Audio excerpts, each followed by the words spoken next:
being different, one might say, is accepted quietly, but things operate differently in this society. This brave new world where Lenina and Bernard live their lives, but their lives are getting hard, since 4/5 of this world are composed of twins, or whatever you would call 86 twins centuplets. Everybody thinks they're as free as the wind, but they have no free thought or free speech and no puppets.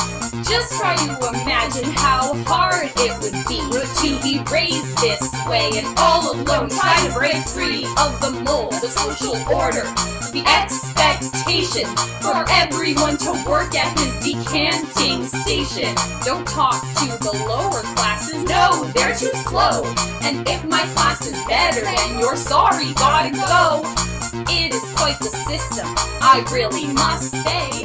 No wonder everybody needs their soma once a day. Does anyone change it? Does anyone try? Or are they pleased to sit and watch their freedom passing by? Apart from intimate lives, of course, which are so public and encouraged, they zippers on all their clothes. A real romantic relationship? No, thank you. Lenina'd rather sleep around, her motives are see-through.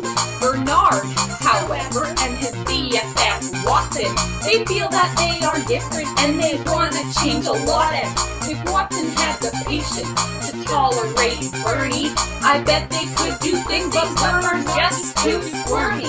He feels that he is different from his head down to his toes. He's shrimpy, he thinks differently, and he completely knows of all the conditioning that's done to children late. They all think alcohol was put in his blood surrogate. And Helmholtz Watson, he's a weirdo, competent and strong, but the biggest outcast is a guy named John. John is a guy from the Savage Reservation. He lives there but doesn't belong. He wants civilization.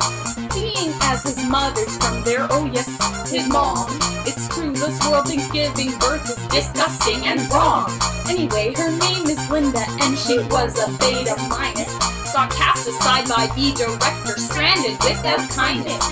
In the reservation, that is where she raised her son. And now that he is old, he wants to observe how stuff's done in the civilized world. It interests him highly. John's always felt left out, not quite savage, not quite mighty. John is full of thoughts foreign to people of both lands. He knows everything of Shakespeare and has a religion. Therefore, in John's eyes, everything can be judged fairly. But what he decides ultimately isn't light and airy. To not feel safe or comfy in the reserve, but not have any privacy to flee from all the pervs. John starts to go quite crazy from my point of view, at least. He moves out from both dystopias to live on a heath, where he engages in violent behavior towards himself. He seems to want to make up for the happiness he felt. For Linda died, his dearest mom, for whom he cared the most. Without her, John is lost, bewildered. He prepares the rope.